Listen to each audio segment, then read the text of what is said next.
Hey everyone, how's it going? It is I, the real Randy Chavez. I'm coming at you today with a VeVe, OMI, and other stuff update video. Guys, if you're new, welcome. For not, welcome back. I love you all. Everyone say hello to Dashi. Hello, Dashi.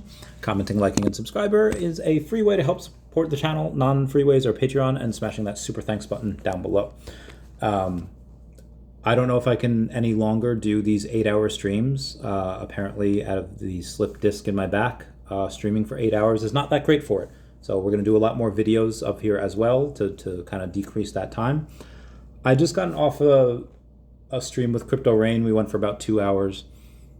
And there was a lot of things that we really needed to talk about. One of the things was being obsessed with things. And there's a client of mine that when he agreed to come on, he had said, Randy, I understand that you can make money here, but God forbid the worst should happen. Let's say you're no longer around. I want to know how to be successful in crypto, in Web3. I want to know how to be able to navigate it. And I told him, I didn't say this reference, but if anyone remembers the show Ned's Declassified School Survival Guide, one of the episodes that they made was like how to pass a test. How to be like the smart kids. And they took a page out of the nerds in that show's playbook and said, okay, how did they did it? How are you so smart? And yes, there's an IQ difference in which they can just get things easier. But for the most part, what they said is that from the time they got to school to the time they left, and they got to school early, they stayed after school late, they were dedicated, but they obsessed over the information. They obsessed over the social studies textbooks. They had conversations about it. It was very Kennedy-esque for them. And from the time I wake up until the time I go to bed, I'm searching the VeVe app. I'm searching crypto. I've got stuff on from Watcher Guru. I've got stuff on from Ash Crypto. And I pay attention to the macro. And it's easier for me because I've been here before. I feel like Josh Peck in Red Dawn, the remake, where it's like, I'm not going to sell it to you. It's too ugly for that. It's easier for me because we've done this before. I've been in finance for near a decade now, and very successful in a lot of other things. And I bring that experience here. It's not going to be easy for someone that's just starting. It's just new, but it is going to be easier if you are obsessed with the information. And I'll say this, that the information doesn't get easier to process. It's not like as time goes on, things get easier. And with the addition of ChatGPT and certain other things, yes, things get easier. But for the most part, you get better.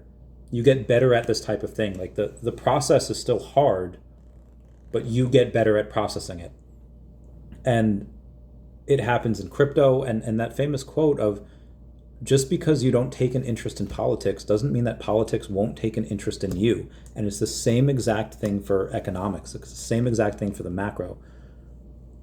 Just because he's like, oh, well, I'm into this type of investing, therefore I don't need to learn about what VCs are doing. Very wrong, because it's the VCs are the one. I see the same thing happening with VCs now as what happened with Pokemon years back.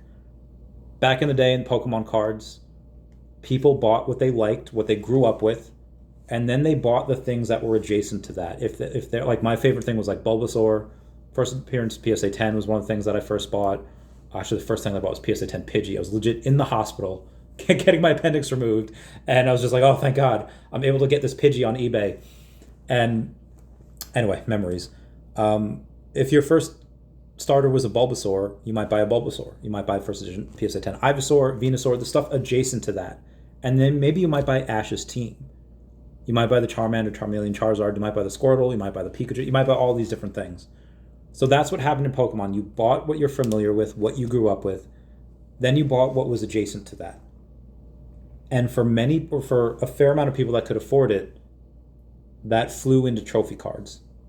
You buy what you liked as a kid, and that flow of money went into trophy cards. When scientists are trying to figure out what planets are available for life, what planets can host life, and even certain things on Earth, the saying is follow the water, because life kind of revolves around that.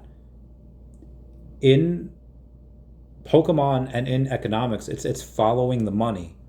See where the money comes in, see where it flows to, and it's the same thing with stock to flow models and RSI and the M2 money supply. Where is it currently? It's like science. heat goes from where it's hot to where it's not. So heat typically rises, and you have all these things, and okay, where's the money now? Where has it gone in the past? Where does it go after that? And you're able to tell money went from, base set cards into first edition PSA 10 into Grails and Pokemon. And VCs, a lot of times I see now, recently, where they have to go in and say, and tell these different folks that they have to raise money from, hey, here's what we're doing in these 10 projects. In 10 years, we'll make some money. But if they have to go in and go back to these guys every 3 or 4 or 5 years to say like, hey, we need to raise a little bit more money, but they haven't received any profits from their previous ones, crypto is a much shorter cycle. And in VCs, half of what you invest into goes to zero. Half of that, meaning like 25% of what you initially invest in, if you invest in 10 projects, five of them will go to zero. 2 you won't go to zero, but won't make you a ton of money. You'll actually lose a little bit of money on it. And 2 you'll make a little money on. And you're hoping that 1 goes at least a 10x, hopefully a 20x, in 10 years, so that it covers the rest of your losses and you have a little bit enough on the side to do the next thing. And it's very difficult. And for crypto, yes, it is a little bit riskier, but VCs that know what to look for, it's like having a boxer go into wrestling versus like a violinist that goes into wrestling. Yeah, a violinist might be like super technical about certain things and they might study a little bit more, but boxer already has that stamina. Boxer already has that mindset of just like, hey, I know I need to work hard. Here's what I need to do. Here's a new list of things that I need to tackle, and they'll get good at it. It's much easier to go into crypto as a VC than as anyone else anywhere, because you know how to read into companies. I just had Chrissy Leota Edwards on, who's a VC. She announced some things on the podcast. I did it a couple of days ago. Y'all can go there, and if you're watching this way far in the future, it's May 13th right now. It was a couple days prior to this. And what happened with this was, she's one of the people that I'm talking about that is now looking into crypto, where VCs are looking at it and they're saying, oh, so I don't need to wait 10 years to get an X amount of return on my investment. You're saying I can do this every 4 years?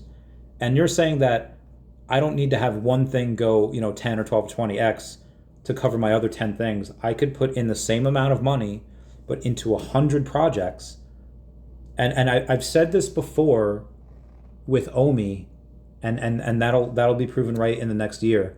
Even right now, you could put 99% of money into whatever you want and 1% into OMI. And I believe that within 12 months, even if the other 99% of what you put into goes to zero, that 1% that you put into OMI will overvalue what you initially put into everything else. In short, that means that it'll likely 100x. This is my opinion. This is not financial advice. The only financial advice I give to is my clients, and that's it. Maybe some of my clients are watching this, and that's fine. But I see VCs doing this, and they're saying, so I could just have one project do 100x, and the rest can go to zero and basically get your money back. And again, 1 out of 100, probably going to go to 1,000x. And I made a video on DEVVE on why it'll do that. You can check that down below. And granted, I probably should have made it 2 months ago when it was like, it would have been like a 2,000x from that point. DEVVE's done very well. They think they're up like 80% this last couple months. It's not like daCAT. daCAT's up like 250% in the last 30 days. Completely different. And I told Mr. MC1 is going to show this on his channel, but he gave me a super chat that says, wow, Randy, I just checked. He said, I made back my entire investment on your channel in 11 months.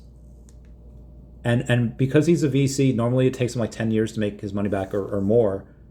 He made his entire, and for those of you that are unfamiliar with it, 11 months ago, I just asked him on a live stream, like, hey, and it actually might have been, yeah, I thought it was short, but 11 months ago, I was like, hey, how would you feel about going over and buying 10% of my channel, valued at 100K, for, basically, so 10% for 10K. I asked him for a little bit more, a little bit higher value. He's like, I'll do 10% for 10K. I said, okay, fine. And because of what the channel has made over the last 11 months, he got his money back. I was like, okay, well, if he made 10%, of what the channel has grossed, the channel would have had to have grossed, $100,000 in 11 months. And you are correct. So again, and a lot of this has to do with crypto because a lot of companies sponsor the channel and the crypto goes up. So all of what I mean to say here is that VCs are taking a large look into crypto, and this is one of the things I want to talk about today. And the cracks in the dam have already begun to appear. We have little trickles of money going in from VCs that normally go into other stuff, going into crypto because the gains can be so large. And because not everything runs at once, you could have, again, daCAT's up 250% over the last 30 days. DEFFinity's up like 80% over the last couple of months. There are going to be things like I think DEFFinity can do like 1,000x. Am I going to wait until it does 1,000x before I sell? No, I will definitely be taking profits at like 50x, 100x, etc. But even at 30x, even if I take something from DEFFinity and put it into DEVVE hasn't been doing so hot recently, despite the amazing things that they've done. Link down below for the DEVVE exchange. That's going to be one of the craziest exchanges ever. Probably one of the biggest exchanges in the world. And you'll be able to make a lot of money from that if you refer people. Again, link down below. You make a ton of the trading fees. If DEVVE is still down at these levels, when DEFFinity's done like a 10, 20, 30x, whatever, I will 100%, I won't take profit just so I can buy a fast car, gold-plated dunny, whatever you want. I'll take profit off of 30x and roll it into something else that I know can do 100x. DEFFinity doing a 30x and then doing another 100x on top of that, really hard to do. But doing a 30x, rolling it into something else that I know can do 100x, which would be that 3,000x, yes, I absolutely believe I can do that. And even if it's a 30x into a 30x, and then OMI's still down here when that did the 30x, okay, that's a 900x going into OMI that I also can believe can do a 1 to 200x. Even if it's just at 10x at that point, I'm at like 9,000x. And will these things happen? Probably not. Everything's going to run, just because the bull run is here, it's back. President Trump, praise be unto him, has blessed our bags along with a new pope. And again, I know this is already 12 minutes already, but if you're obsessed with this information, there's a long road to get to this point, long road to walk here. If you're obsessed with this information, there's a lot of things and there's a lot of opportunities that you could take advantage of. One I talked about on stream was called Sentry. Anyone that likes Marvel movies will know, hey, Sentry, he was a character in the most recent Thunderbolts movie, right? Which is now has been renamed the New Avengers movie. And yes, you're right. And when you go to the VeVe app and you Google or you search Sentry, you get a bunch of the Sentry comics. But one of the things that you could take a look at is Sentry number 1. Sentry number 1. And that's the first appearance of it. And it's like, okay, well, what are the variants on here? What are the things that need to be looked at? Well, if you look at the details for Sentry number 1, you take, and if the app was a little bit faster, I'd show you quicker. When it came out, there was 7,500 mints. But because it was born in the bear market, not everyone bought. And 5,265 of them were burned, meaning that there's only 2,235 of editions in circulation. This is a guy that's going to be a major character in some of the next several Marvel movies. And I've been buying a lot of him at $2.20, $2.50, anything under $3, and now it's $4.50. And the only rare up there is $14. So again, you're able to go in and take advantage of a couple of these things. Like I saw Grogu the other day. Grogu is one of the current blue chips that I believe can be a grail in the future, meaning that I believe it can be $10,000 plus. And it's like, okay, well, why? Well, Grogu started at $70, secret rare Grogu. He's done about a 3.5x since then. His secret rare is at $240, so about 3.5x. And if you take a look at what the supply is, 1,019, but VeVe kept 50, so there's really, 1,019, VeVe kept 50, so it's 969 of them. And a lot of the people, Like Mr. Rolex has 30 of these. A lot of the big whales have multiple of these because it's a future grail. And why do I think that? It's because Grogu is part of Star Wars, which is one of the largest IPs in the world, in the freaking world. And right now, because Ethereum is worth like $2,700, he's even at a 4x, he'd be about 1/10 of an ETH. And right now he's less than 1/10 of an ETH. A CryptoPunk, which anyone that's watching this probably very well knows what a CryptoPunk is. It is one of the OG NFTs, one of the originals, and it's 48 ETH, which means that it's in the six figures. Let's do some math here real quick. It means that it is worth $127,000 right now at the floor, and it is worth 480 times what Grogu is. And again, anyone here that's watching right now that's in Web3, that's been here for a minute, they know exactly, oh yeah, makes sense. Anyone outside of this that's like, what the heck is a CryptoPunk? It's one of the first NFTs out there. It's like and granted, like Marvel Comics and DC Comics, action heroes, they were some of the first, but there was a lot of firsts out there. Like the first edition Charizard, that's worth that's the highest price Charizard. I think the last one went for like $350,000 in PSA 10. That's not the first Charizard that was ever out there. There were other Charizards that came before that one. That one's just the most popular. There are multiple other comics that came out around the same time as Marvel and Action Comics.